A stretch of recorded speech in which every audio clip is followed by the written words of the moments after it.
अस्सलाम वालेकुम बेटा, वेलकम टू अलहम्द डायनामिक वर्ड। बेटा जी, हम लोगों ने लास्ट लेक्चर्स के अंदर हमारा chapter number 1 first year basics of information technology discuss करना स्टार्ट किया था, जिसमें हमने आईटी की डेफिनेशन, उसके की पॉइंट्स, कंप्यूटर की डेफिनेशन, उसके इंपॉर्टेंट एस्पेक्ट्स, सम हार्डवेयर डिवाइसेस, देन सॉफ्टवेयर और उसकी टाइप्स डिस्कस की। आज हमारा टॉपिक बड़ा इंपॉर्टेंट है जिसको हम कहते हैं ये इनपुट है। ये इंपॉर्टेंट क्यों है बेटा? क्योंकि ये वो सारे रिसोर्सेज होते हैं, ये वो सारा डेटा होता है, ये वो सारी इंस्ट्रक्शंस होती हैं कि जिन पर एक्शंस, कि जिन पर कंप्यूटेशंस, कि जिन पर कैलकुलेशंस परफॉर्म करने के बाद हमें हमारी डिजायर्ड इंफॉर्मेशन मिलती है, जो कि हमारे लिए बहुत वैल्यूएबल होती है, जो कि हमारे लिए एसेट होता है। तो पहला सवाल सर, कि जो डेटा का लफ्ज आपने इस्तेमाल किया एज ए इनपुट, उसमें कौन कौन सी टाइप्स आ सकती हैं? सो बेटा, उसके अंदर टेक्स्ट भी आ सकता है, animation, graphics, alphabets, numbers, even audio, video, anything. Clear बेटा जी? वो सारी चीजें जो एज ए इनपुट हम लोग अपने सिस्टम को प्रोवाइड करते हैं। क्यों प्रोवाइड करते हैं? फॉर फर्दर प्रोसेसिंग, ताकि वो उस पर प्रोसेसिंग परफॉर्म करे और हमें हमारी डिजायर्ड आउटपुट दे, वो इनपुट कहलाती है। इंटरेस्टिंग थिंग ये है, इंटरेस्टिंग एस्पेक्ट इसमें ये है कि इनपुट कभी भी ऐसा नहीं होता कि हमेशा एवरी केस में सीपीयू को डायरेक्ट मिलती हो। हमारे पास मल्टीपल डिवाइसेस होती हैं जिनके थ्रू हम इनपुट सीपीयू को डायरेक्ट भी दे सकते हैं, लेकिन बहुत दफा हमें क्या करना पड़ता है कि हमें सेंटर में एक इंटरमीडिएट डिवाइस इस्तेमाल करनी पड़ती है, जो हमारी गिवन इनपुट को प्रोसेस करके देन सीपीयू के पास भेजती है, जिसमें लैंग्वेज ट्रांसलेटर सबसे कॉमन चीज है। अब हम दोनों डिवाइसेस को, यानी वो डिवाइसेस जो डायरेक्टली सीपीयू को डेटा पहुंचा सकती हैं और वो डिवाइसेस जो इनडायरेक्टली पहुंचाती हैं, उनको हम सेपरेटली डील करेंगे। आज हमारी फर्स्ट डिवाइस है वो है कीबोर्ड बेटा, ठीक है। सो कीबोर्ड एक ऐसी डिवाइस है जो कि एक्चुअली सीपीयू को डायरेक्ट इनपुट तो नहीं देती, हाँ इंटरमीडिएट डिवाइसेस के थ्रू सीपीयू तक अपनी इनपुट प्रोवाइड कर सकती है बेटा जी। Okay, it is actually enhanced typewriter बेटा, कि एक वक्त में टाइपराइटर को हम लोग एज ए इनपुट डिवाइस इस्तेमाल किया करते थे। ये उसी की एक डेराइव्ड फॉर्म है, ये उसी की एक एक्स्ट्रा एडिशनल फीचर्ड फॉर्म है, जिसमें उससे ज्यादा फंक्शंस हैं, उससे ज्यादा एडवांटेजेस हमारे लिए बेटा मौजूद होते हैं। अब कीबोर्ड के बारे में सबसे पहली बात आपको पता होनी चाहिए कि कीबोर्ड एक्चुअली जो इनपुट प्रोवाइड करता है बेटा, उस इनपुट को हम कहते हैं ये हमारी स्टैंडर्ड इनपुट है। मैं रिपीट कर रहा हूं बेटा, वो इनपुट, और वो input it can be numbers, it can be alphabets, it can be alphanumeric, it can be text. किसी किस्म की भी इनपुट आप अपने कीबोर्ड से प्रोवाइड करते हैं, उसको हम कहते हैं ये हमारी स्टैंडर्ड इनपुट है। उसकी रीजन है बेटा, क्योंकि keyboard is actually the standard input device. Next, इसके बारे में एक बड़ी अहम सी और बड़ी एक इंटरेस्टिंग चीज देखी जाती है, जो कि सबसे पहले हम कीबोर्ड देखते हैं तो हमारे माइंड में आता है कि सर इसके ऊपर कीज की जो अरेंजमेंट है, सर उसको अल्फाबेटिकली क्यों नहीं रखा गया? ABC से स्टार्ट करते जी तक चले जाते, क्यों उसको QWERTY इस तरह क्यों किया गया? सर अरेंज्ड क्यों नहीं है कीबोर्ड के ऊपर मौजूद अल्फाबेट्स? बेटा उसका भी आंसर हम अभी देखते हैं, ठीक है। सेकंड, इसके बारे में अहम कॉन्सेप्ट कि सर कीबोर्ड का ये जो अरेंजमेंट ऑफ कीज है, कि कीबोर्ड पे कौन सा बटन पहले आएगा, कीबोर्ड पर कौन सा बटन बाद में आएगा, ये किसने सेलेक्ट किया? सो बेटा एक उस इंसान का नाम, उस साइंटिस्ट का नाम क्रिस्टोफर जोश था। उसने क्या किया, उसके पास प्रॉब्लम आया, वो साइंटिस्ट था। प्रॉब्लम ये था कि जब कीबोर्ड पहले अल्फाबेटिकली ही अरेंज्ड हुआ करते थे, हम कोशिश करते हैं हम इसको ग्राफिकली भी बेटा यहां पर बना के समझ सकें। आपका नॉर्मली जो बेटा कीबोर्ड है उसका एक्चुअली कुछ इस किस्म की शेप होती है, जिसको हम लोग बेटा बना रहे हैं एज ए रेक्टेंगल शेप। अच्छा, फुल साइज कीबोर्ड में और स्मॉल साइज में क्या फर्क है ये भी देख लेते हैं। जो फुल साइज कीबोर्ड है उसके यहां पर एक पोर्शन गिवन होता है, जिसमें 0, 1, 2 से लेके बेटा हमारे पास 9 तक नंबर्स गिवन होते हैं। ये पार्ट एक ऐसा पार्ट है कीबोर्ड का जिसको देखकर पता चलता है कि this keyboard is actually a full sized keyboard, ठीक है बेटा जी।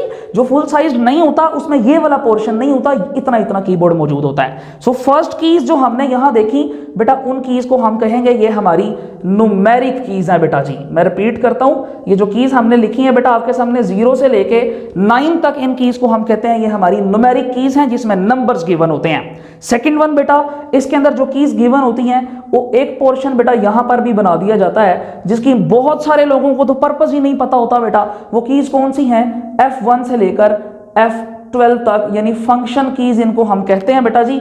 और एक्चुअली फंक्शन कीज का काम क्या है वो भी देख लेते हैं बेटा। सो ये जो कीज यहाँ पर अवेलेबल हैं इनको हम क्या कहेंगे, ये हमारी फंक्शन कीज हैं। फंक्शन कीज के बारे में एक बात जहन में रखिएगा बेटा कि function keys more than enough हमारे काम को जल्दी कर देती है, इंस्टेंट फ्रीक्वेंट एक्शन परफॉर्म करती हैं इन कॉम्बिनेशन, आल्ट के साथ मिलके, शिफ्ट के साथ मिलके, कंट्रोल के साथ मिलके ये हमारे कामों को जल्दी परफॉर्म करवाने में हमारी हेल्प करती हैं। वैसे भी इनके इंडिविजुअल फंक्शंस हैं। F1 का मतलब लिस्ट शो करना, F2 का मतलब किसी प्रोसेस को रन करना, इसी तरीके से बेटा सेव, कंटिन्यू और इस तरीके से स्क्रीन के लिए इस्तेमाल की जाने वाली कीज यहाँ मौजूद होती हैं। थर्ड और सबसे कॉमन जो कि आप सोच रहे होंगे सबसे बड़ा पार्ट आपने छोड़ दिया, सो वो कौन सा है बेटा, वो ये वाला पार्ट होता है जो यहाँ पर मौजूद होता है और इनको हम कहते हैं ये हमारी अल्फाबेटिक कीज हैं, जिसमें हमारी ABC एक्चुअली मौजूद होती है, लेकिन एक स्पेसिफिक ऑर्डर के अंदर, एक खास तरतीब में। अब इसका आंसर सुन लें कि अल्फाबेटिक कीज के मुतालिक जो सबसे कॉमन क्वेश्चन है बेटा वो यही है कि सर इसको अरेंज क्यों नहीं रखा गया, इसको हम लोग कीज को ऐसे ऑर्डर में क्यों रखते हैं जिसमें हमें लिखने से मुश्किल होती है। सो बेटा एक जमाना था कि जिस वक्त टाइपराइटर्स के ऊपर अल्फाबेटिकली कीज लगी होती थी। अब बेटा मैंने कहा कि आप जब यहां से इनपुट दोगे तो वो किसी इंटरमीडिएट डिवाइस के पास जाएगी, वो इंटरमीडिएट डिवाइस उसको हैंडल करके फिर सीपीयू को प्रोवाइड करता है। सो क्या हुआ कि क्योंकि कीज अरेंज थी और यूजर्स की टाइपिंग स्पीड इतनी तेज होने लग पड़ी कि जो सेंटर में इंटरमीडिएट डिवाइस थी वो कंफ्यूज हो जाती थी। आप उसको कंफ्यूज कह सकते हैं, आप आसान लफ्जों में कहते हैं कि वो थक जाती थी और ऑटोमेटिकली सिस्टम हीट अप होता था और प्रोसेसिंग स्पीड सीपीयू की स्लो हो जाती होती थी। सो क्रिस्टोफर जोश ने क्या किया, उसने कहा मेरे पास इसका हल है।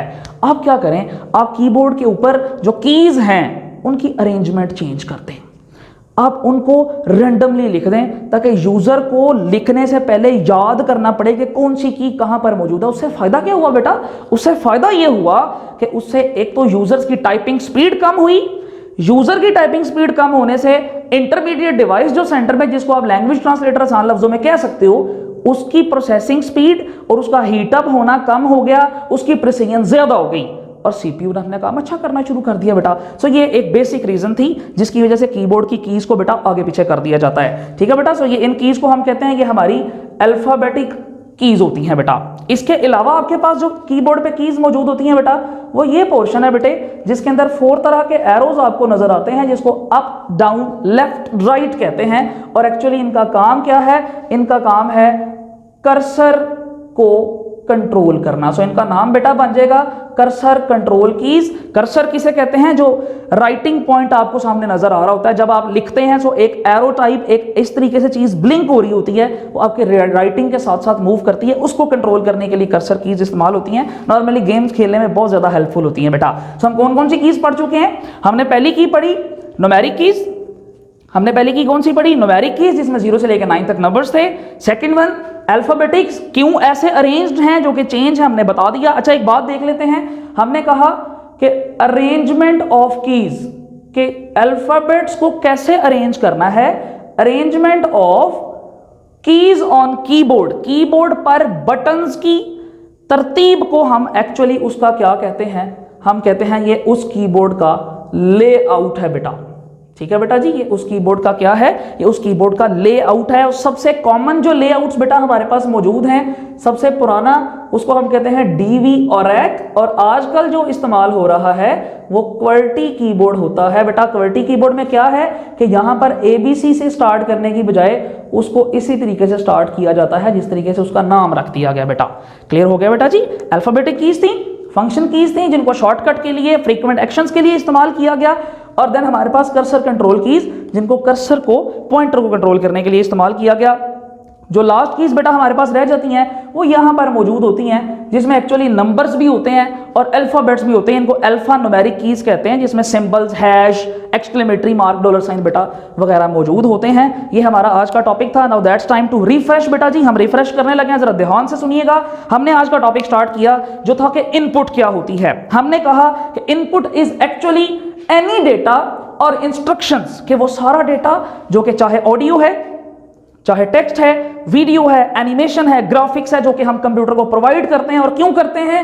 फॉर फर्दर प्रोसेसिंग करते हैं, ताकि हमें अपनी इंफॉर्मेशन, हमें अपनी डिजायर्ड आउटपुट, जो कि हमारे लिए एक एसेट का काम करेगी, हमारे लिए एक कमोडिटी का काम करेगी, हमारा असासा बनेगी, वो हमें मिल सके बेटा। देन मैंने कहा बेटा input can be given direct और इनडायरेक्ट। डन हो गया बेटा जी। इनपुट सीपीयू को डायरेक्ट भी मिल सकती है, इनडायरेक्टली भी मिल सकती है, डिपेंडिंग अपॉन सम इंटरमीडिएट डिवाइसेस बेटा।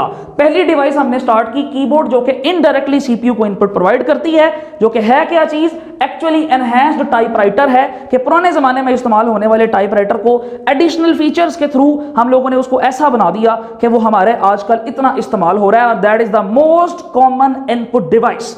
Keyboard is the most common input device, जो कि एक एमसीक्यू भी बेटा बन सकता है। और कीबोर्ड से दी जाने वाली इनपुट को हम स्टैंडर्ड इनपुट कहते हैं, क्योंकि एक्चुअली ये एक स्टैंडर्ड इनपुट डिवाइस होती है बेटा। How many keys of keyboard, how many keys are placed on keyboard of there बेटा? The one is numeric keys in which 0 to 9 numbers are there.